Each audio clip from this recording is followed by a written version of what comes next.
No mai, whakarongo mai, ki te Altai whenua. Welcome to Country Life. I'm Sally Round. And I'm Duncan Smith. G'day. Great to have your company. Today, we unpack the power of protein and break down just how much you need. Janina's at a hunting competition in Tararua district to see who nabbed the biggest red deer and how much the community's raised for its local rescue helicopter. And it's time to tie up the canes at a Waikato berry farm. We meet an orchardist who has the niche berry growing business down to a fine art. But first, let's check out some of the stories covered by our rural news team this week.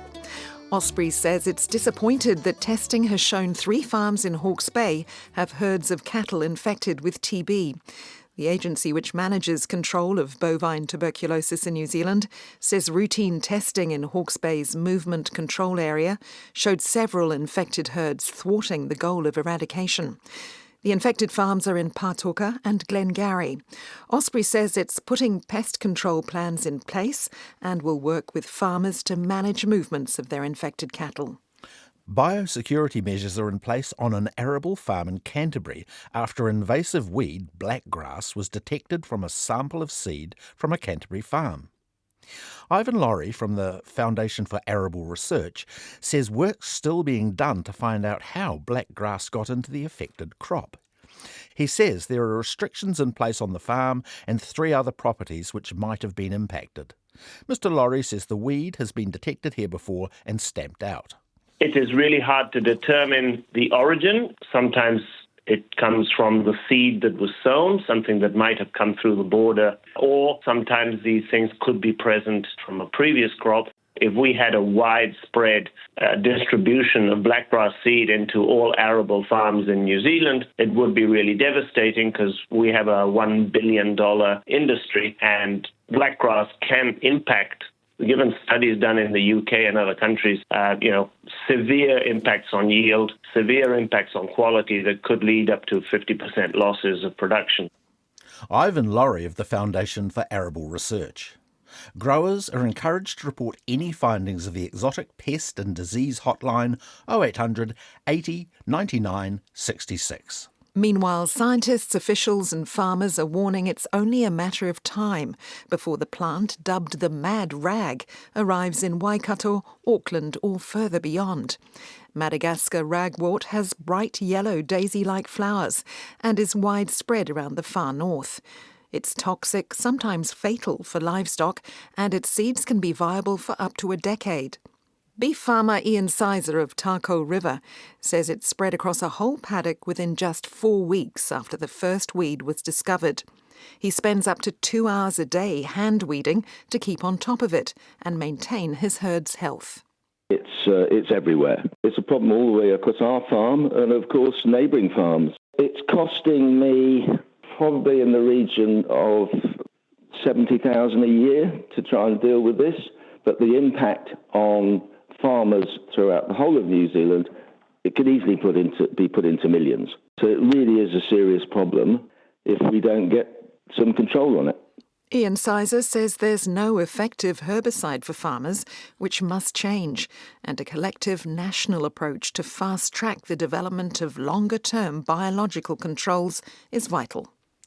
Thieves are targeting sheet metal from outbuildings and copper wire from frost fans off orchards in Bay of Plenty. Te Puke Police Sergeant Mike Owens says since January they've had close to 40 reports of these burglaries, which can be a common experience for growers and farmers during the busy harvest season. But he says good security and storing items out of view does deter the thieves. Items that get targeted are vehicles, farm vehicles, equipment, tools, diesel from frost fans, other machinery, trailers, solar panels, and of course the frost fans also have batteries attached to them as well. So these are some of the items that get targeted this time of the year. We've seen some frost fans have been rigged up with alarms and sensor lights. I've seen footage where that has immediately deterred, obviously an alarm's come on as well, deterred the thief and off they've gone again. Sergeant Mike Owens says police recently executed search warrants and recovered a large number of items which they are in the process of returning to their owners. The number of lambs killed in April is expected to be the lowest ever, leading to meat processors digging deep to purchase sheep meat for their export markets. AgriHQ says 1 million fewer lambs have been processed in the South Island so far this season, and it's a similar story in the North Island, with farmers holding onto their stock as long as possible, anticipating higher prices further down the track. Beef and Lambs Chair Kate Ackland says farmers are getting 30% more for their lambs than the same time last year. Maori dairy company Miraka is expecting another strong season due to strong global demand.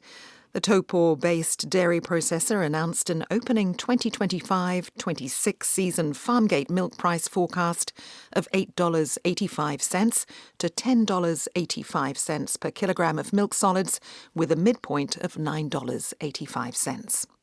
The group representing commercial vegetable growers says the government's proposed changes to the Resource Management Act are a major step forward.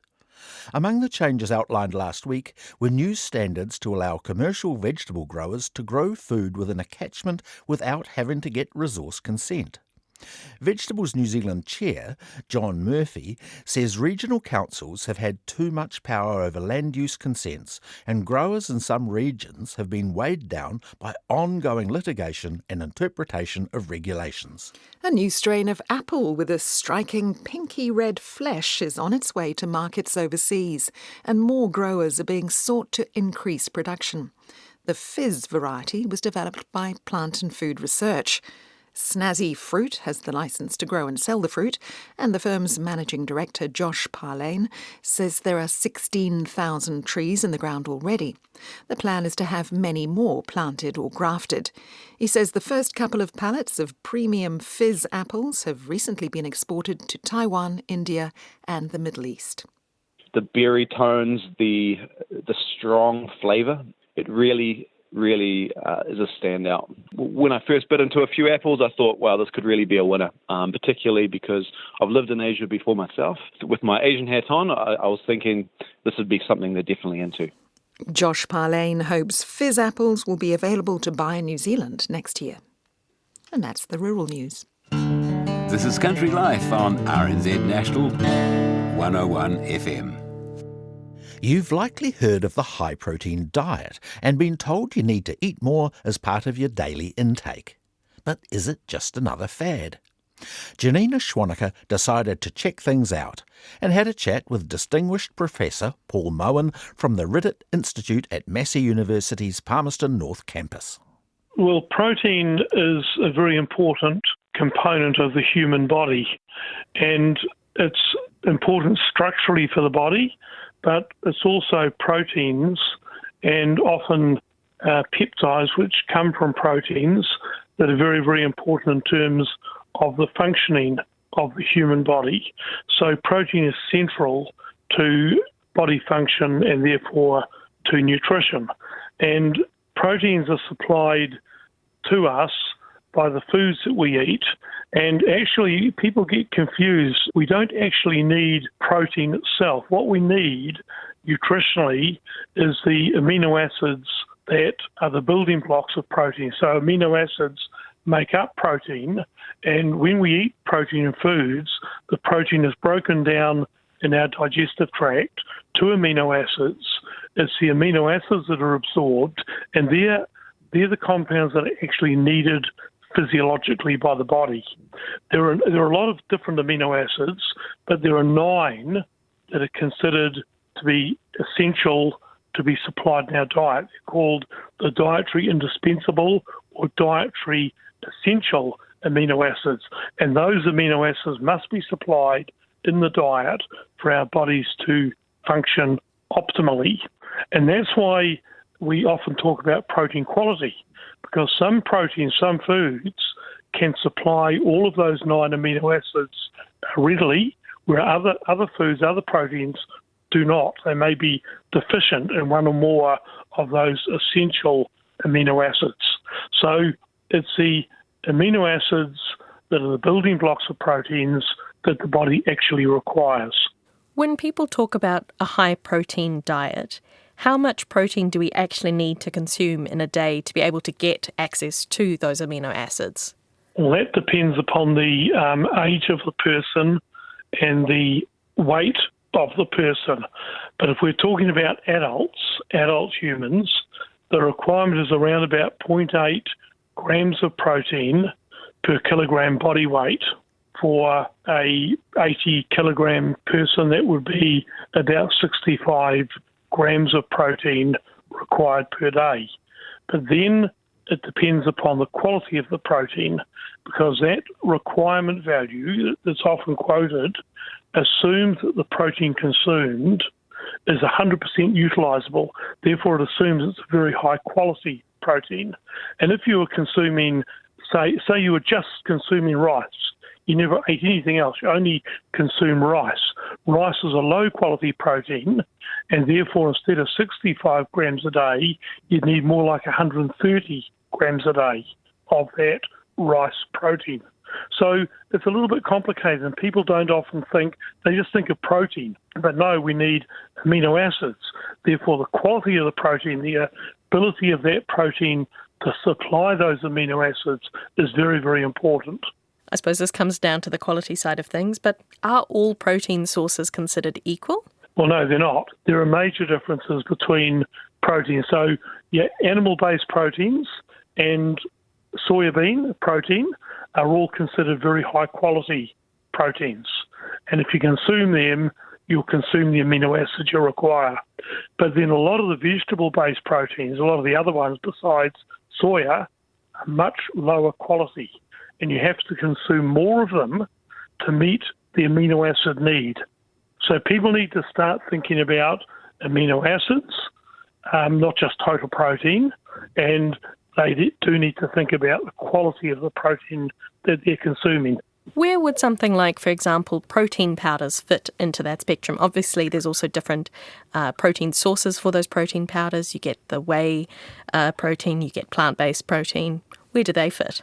Yeah, most of the protein powders or isolates are high quality, but not all of them. And, for example, a lot of people take collagen protein powder thinking that it's a high-quality protein because it's an isolated powdered form of protein. But that would be an example of a protein isolate that is not of high quality. But having said that, most of the powders are, though increasingly vegetable protein isolates are becoming available, and they're not necessarily of high quality. What would be some examples of good natural sources of quality protein?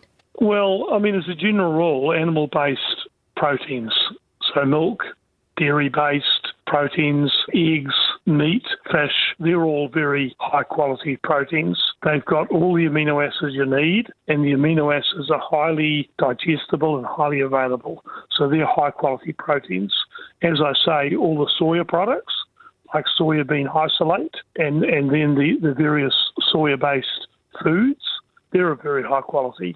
But then as you go into more of the vegetable-based proteins, that's where you need to be a little bit more careful. The key one is soybean.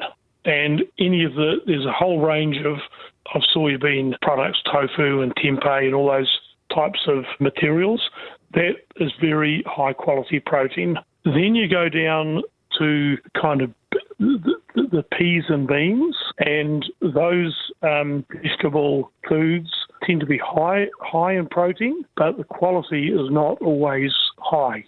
Then you tend to go more to the cereals and the nuts and the seeds, and they're all lower quality proteins in general. There are things like potato protein isolate, which is very high quality, and pea protein isolate, which is reasonably high quality, and they can be purchased readily. And for a vegetarian, they could be an important part of their diet. In the past, it didn't matter too much because we generally consumed mixtures of proteins. So people were taking vegetable proteins, which is great because you need fibre and you need the other materials provided by vegetable foods.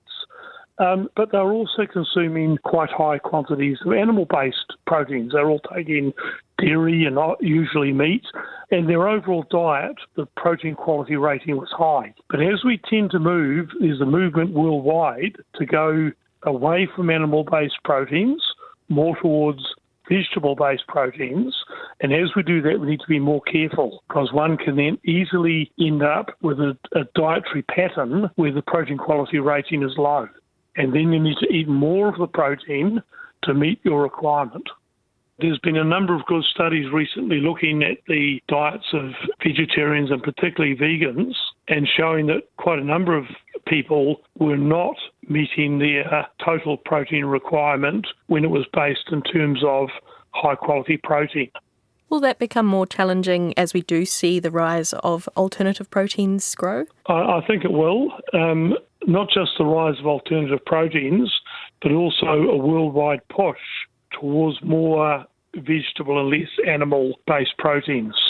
Protein quality is going to become more of an issue.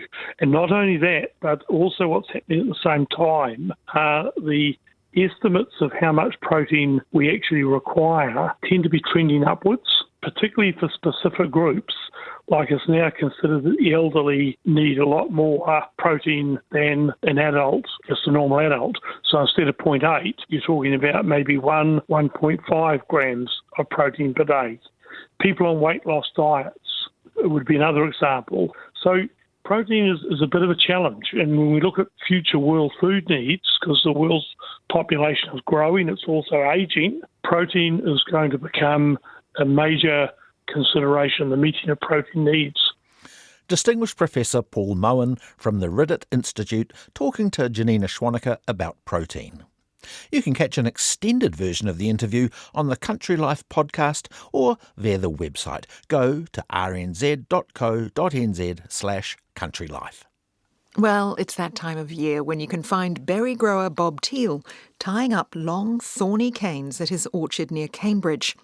Bob's resourcefulness has allowed him to keep growing a niche range of berries, pretty much single-handedly, into his 80s. I called into Bruntwood Orchard to see how he does it.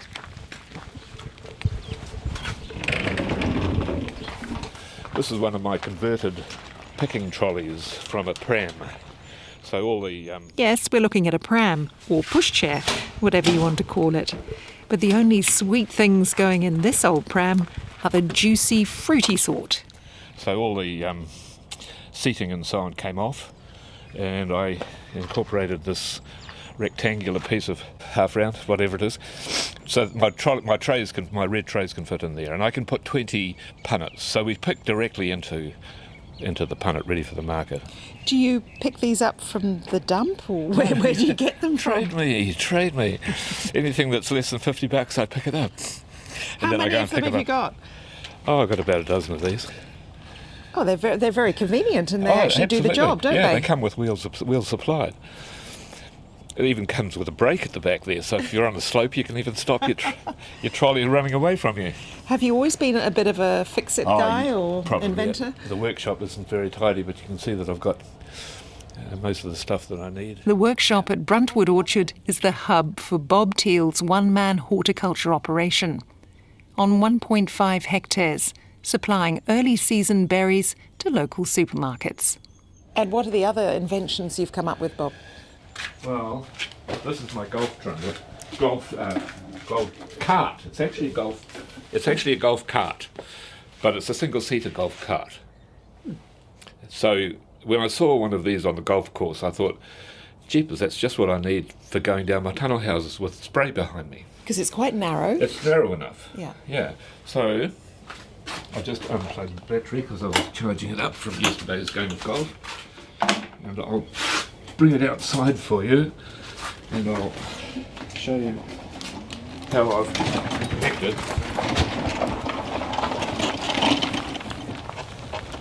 Going forward now. 100 litre sprayer. So that's being hooked up onto the back? So that's just hooked onto the back there like that. There's a hole there somewhere. Like that. That gets connected to the battery. Mm-hmm. And the battery gets connected to the sprayer. And that's the connection to the little switch on there. This is just an old car battery that powers the... Where'd you pick that up from? Oh, it was probably lying around here, actually.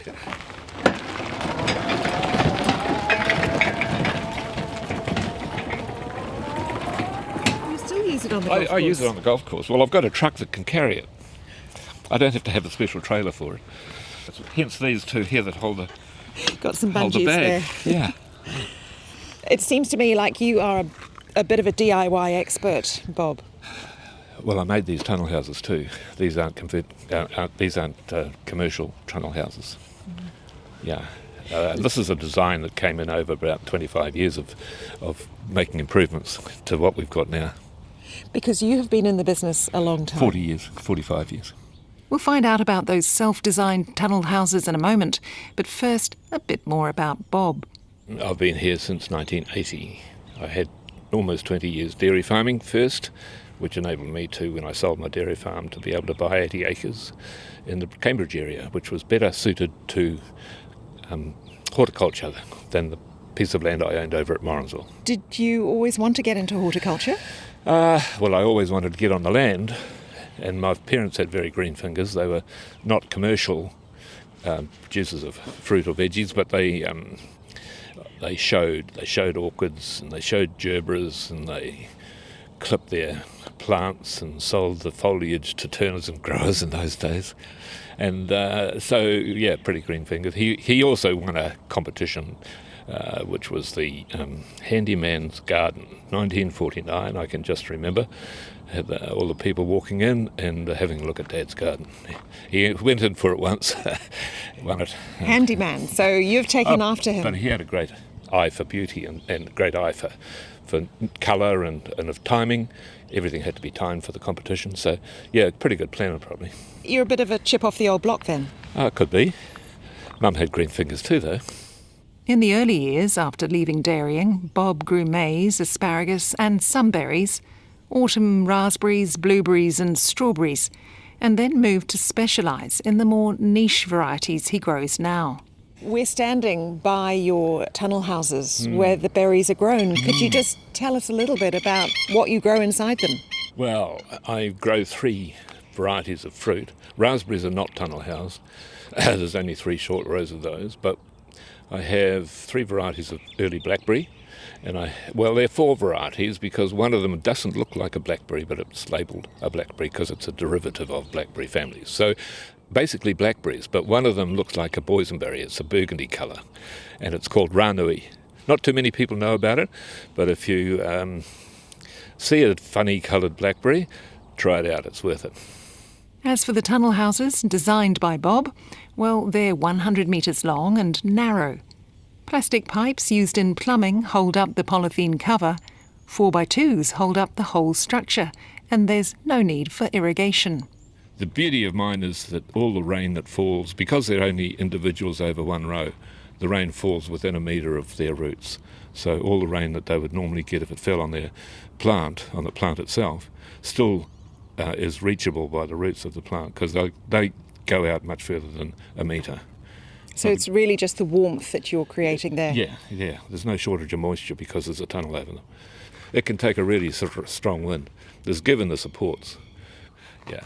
So years and years of trial and error and experience. Oh, yes. But initially it was just wooden frames to see if we could make a difference to the reliability of getting fruit in without having to worry about weather.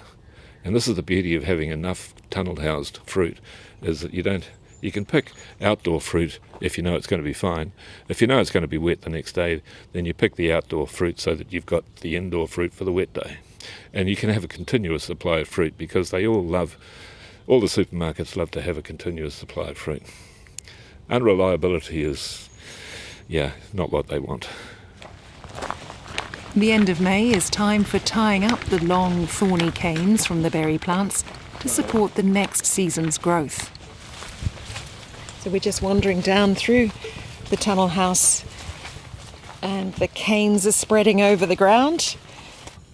And what, do you want to get them up high? Yeah, so we look for a long one, just watch out for that one. And we pull it out, free it up from anything that might be inhibiting it. Go through the wires. It's just like weaving a mat, really. We put some of that up there like that, twist it around the top, and so I've done about 4 twists around the top wire with that one, and that's perfectly long enough. And the next one we find, we'll just rock up beside that one. And if it's long enough, same procedure, underneath the middle wire up to the top. This one's a little bit on the short side, but if you've got a bit of skill, you can tie it in and lock it in underneath the other one. I'll find a longer one. How many canes would you like to have from each plant? It depends on the crop. It depends on the variety, really. That one needs a bit strongest and longest. And we'll get about 20 canes, 10 on this side and 10 on the other side. And we'll work our way along like that. But you have to have leather gloves. These are thorny.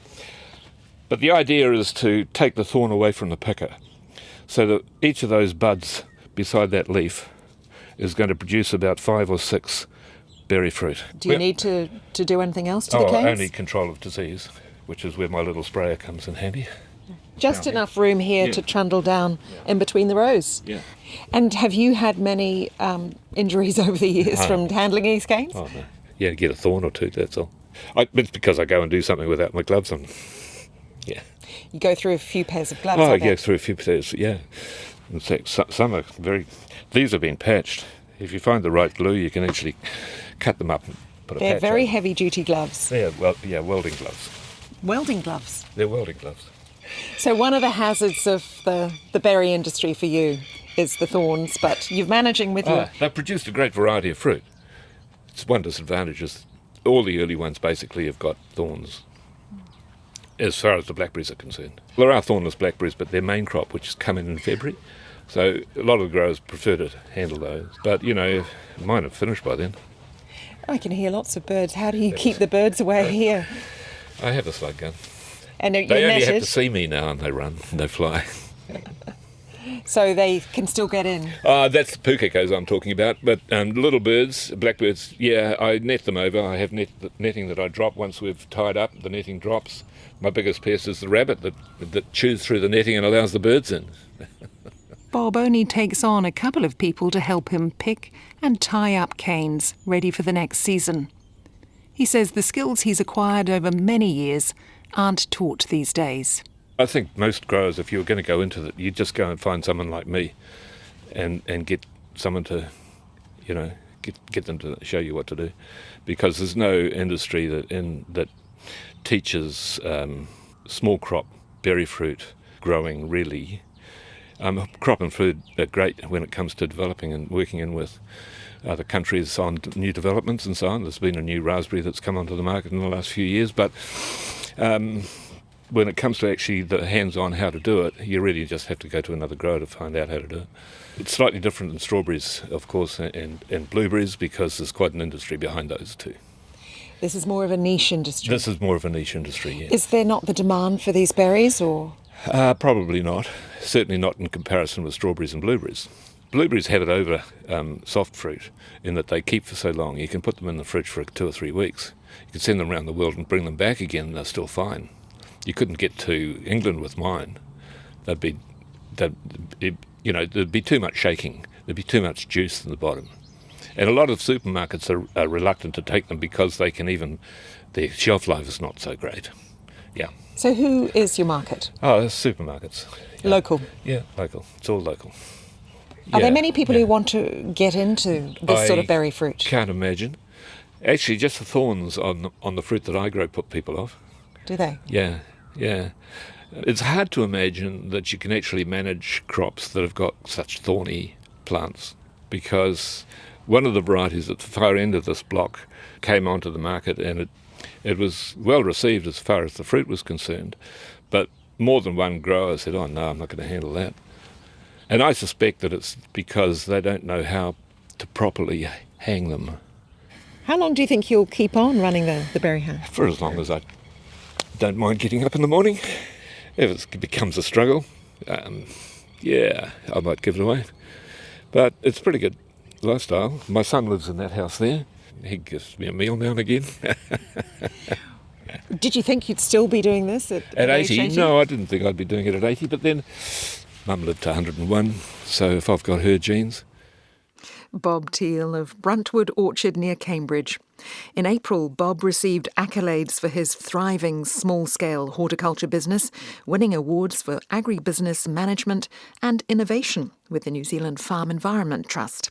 His orchard's described as a valuable example for aspiring growers, and he impressed judges with his adaptability, efficiency and strategies maximising value over volume. Hi, I'm Anna. I'm Blair. We're here on Heights Farms near Levin. You're listening to Country Life on RNZ National. Let's head further south now, to the lower east of the North Island, and the normally quiet town of Pongaroa in Tararua district. Over the Easter weekend, it turns into a bustling hub of activity. You'll find hunters and farmers lining the main road to have a wide range of game animals weighed as part of the annual Pongaroa hunting competition. It was there that Janina Schwanneker met a keen pig hunter. This red's fellow ugliest head, and I measure the pig's tusks as well. I'm a straight out pig hunter, so I like the pigs. Peter Sorensen has been judging the Pongaroa hunting competition in rural Tararua district for 14 years, almost as long as the event's been going. The annual Easter event brings together hundreds of hunters, farmers, locals and spectators to raise funds for the grassroots rescue helicopter. There's a steady stream of utes bringing in their game to be weighed and judged. It's a big day, they've got 350 entries. What are your thoughts on the event? Obviously it's an important fundraiser for the local rescue service, but also a good way to get everyone together, I suppose. Yeah. And these deer numbers need to be kept down a bit. They're just out of control everywhere.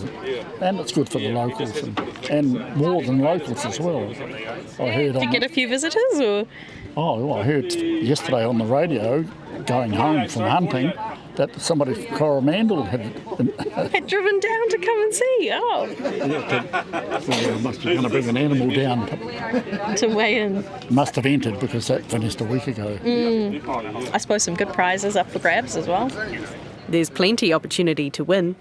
Adults are judged on the best and heaviest red deer, fallow deer, pigs and goats they bring in.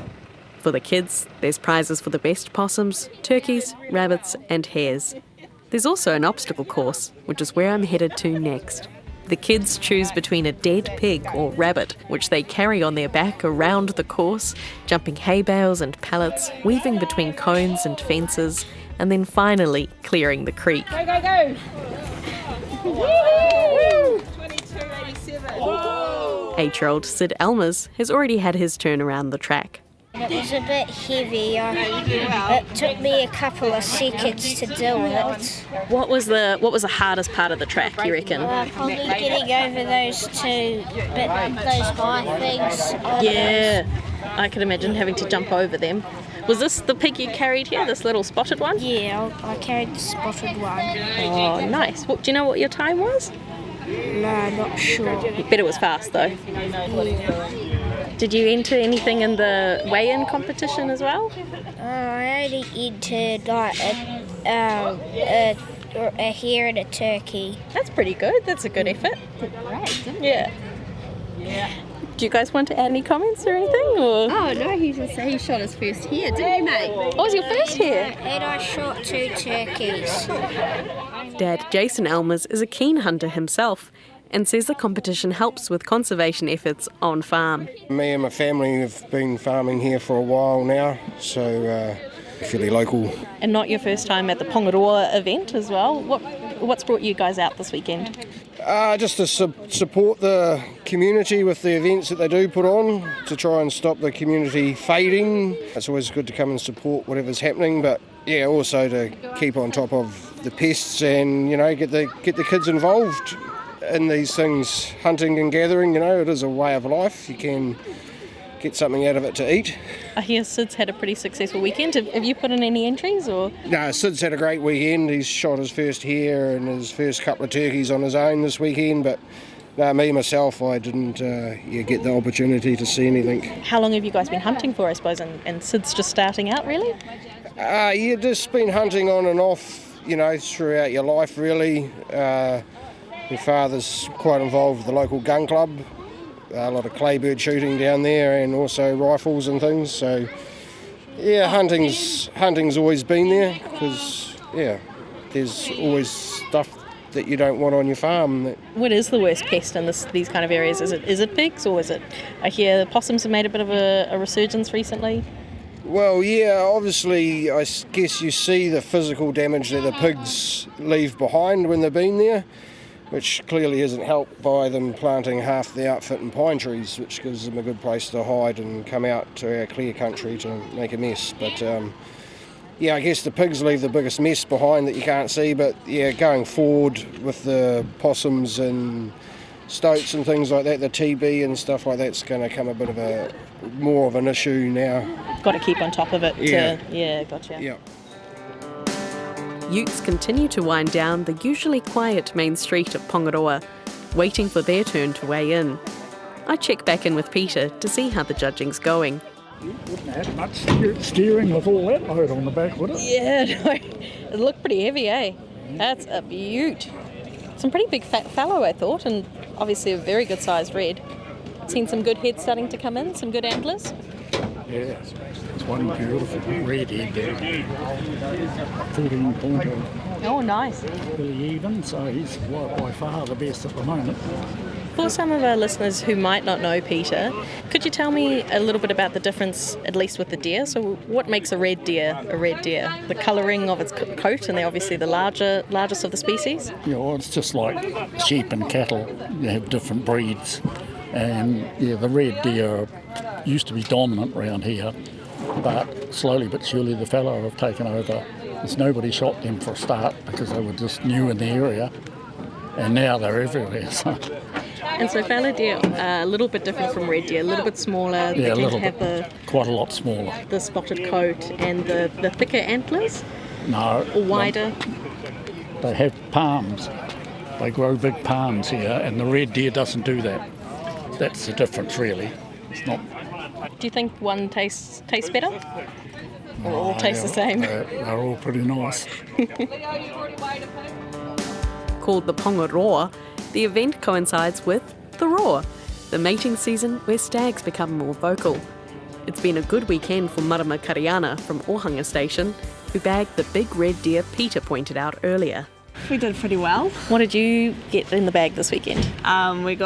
I managed to shoot a 13-pointer stag. Ooh, very nice. Yeah. Do you know what he came in at? Or I think it was 120. I reckon you've got a shot at maybe the top. Hopefully. Yeah, from what I've seen. That's the aim. Yeah. Have you been hunting a long time? Well, actually, since I've been about 7 years. Since I've been with my partner, yep. Oh, nice. I was a city girl, but not anymore. Pretty good shot, obviously. Yeah. Well, I've had a lot of experience. A lot of practice. Yeah. Yeah. Oh. How are you feeling about what you got this weekend? Hopeful, actually. I'm pretty stoked about our catch, so surely we get some. Yeah. Nice weekend for you guys. Bit of fun out on the farm as well. Long days, long nights. Nice. Start early, finish late. Yeah. Can you tell me a little bit about your stag? Where were you? What was the time of day? It was actually a night hunt. Oh, just nice. Just before the sun went down. Yep. But we had been stalking it for a while though. Took a while to come out again. He came in, he's chasing hinds, come in, come out, but yep, managed to finally get him. Was he pretty noisy still at the end of the roar? Yep, he was definitely still noisy and he had heaps of girlfriends. Obviously important part of pest management on farm and things like that as well. Yep. How many did you guys get all up over the weekend? We got the 4, got a couple more goats and like an extra, I think we got 2 reds, 2 fallow and a bull. Got a good bull too, yeah. The event's about much more than just hunting though, as organiser Abbey Maher tells me. My name's Abbey Maher. I moved out here in 91 with my parents and have been away and done my thing boarding school and shepherding and come back and now I'm farming myself with my parents out the back of the boonies out here. The chopper actually means a lot to our family. I think there's like 1 or 2 of us that haven't been in the rescue chopper, so we're I suppose, a little bit being farmers and motorbikes and tractors and just silly accidents. We have relied on the rescue helicopter. And yeah, there's a few people around here that would be telling a different story if we didn't have it. It means a lot. They are amazing people. Can you tell me a little bit about the Pongaroa event? How did it start and what does it involve? Okay, so it started 2011. A couple of guys were involved with a hunting competition in Paeatua, and they thought, well, why not bring one to Pongaroa? So they got one kicked into life out here, added a third mate in with them, and those three, and I'm picking their wives as well, would have jumped in and they've got something started and thought we might as well do something for the rescue helicopter because we use it so much out here. So people have all weekend to try and get the entries in? We have a cut-off about a week beforehand, and then we have a few days grace period where they can enter late. It costs them a little bit extra, and then we have a cut-off that was on Wednesday for the entries. There's a lot of spreadsheet stuff to do for our lovely secretary lady, so she's got all organised.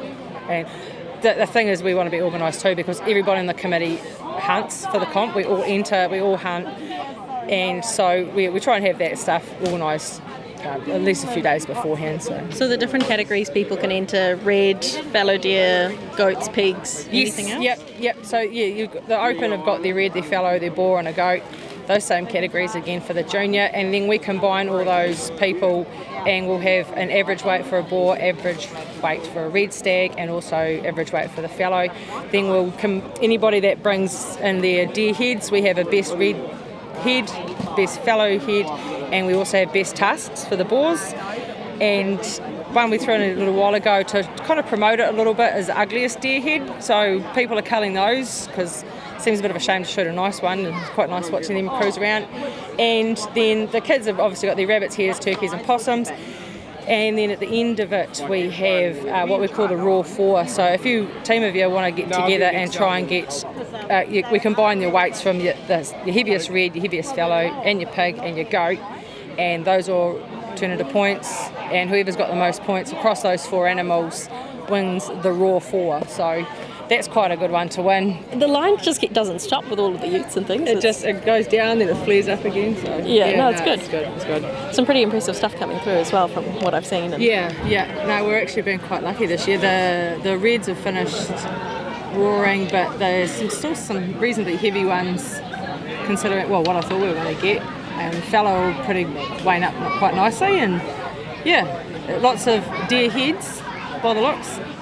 Heaps of rabbits and turkeys, so I think that especially the turkeys, the farmers are usually pretty happy to get rid of those. So. Yeah, I hear quite a few possums this year as well. It sounds like people have been happy to get rid of those too. Yes, that's right. Yeah, that was one thing we used to have, and we stopped it for a while because there weren't very many around. And noticed a few on the road, so we thought we'd better chuck that back in the mix. So get rid of those too.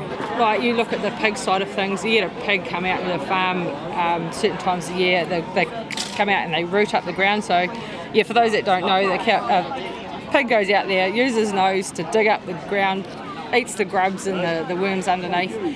And for a farmer, that usually means that not only is the soil disturbed, especially if you've got a crop or a new grass paddock, but it also means that particular area will quite often grow back in thistles or all sorts of weeds. So it's a little bit troublesome in that way. Lambing time, you'll often find you'll get a sow with suckers on her. She's hungry. It's a horrible, miserable cold night, and a newborn lamb is a really easy dinner. So that's another one that we actually have farms out here that have noticed paddocks, their docking tallies are quite significantly affected along certain places because of the pigs. Deer, they can actually do a bit of damage to a fence too. Fallow actually push through a fence, so they damage fences, they jump into your new grass paddocks. I have one at home that is getting eaten by deer, probably as we speak. And so they eat a lot of your grass. You put the time and effort into growing that stuff, and those animals turn up. It's all nice and well getting something for the freezer, but sometimes some of the numbers are really big. Like they're really, really big. They do a lot of damage. And it's nice to see them around, and I think every hunter would say it's cool to have a few, but sometimes the numbers just get too much. And possums, along with your deer and your pigs, spread TB, tuberculosis, and me as a farmer doesn't want that going through my cattle. I don't want to sell that product. We take pride in what we grow, and you don't want TB reactors on your farm and your cows. So that's another one. Actually probably every animal here probably eats grass in one way, shape or form. So Yeah. Good to get rid of them. Good to get rid of them, yeah. Still nice to have a few, and we do manage it. We don't get silly. No one gets silly about it. And I hear 350 entrants this year?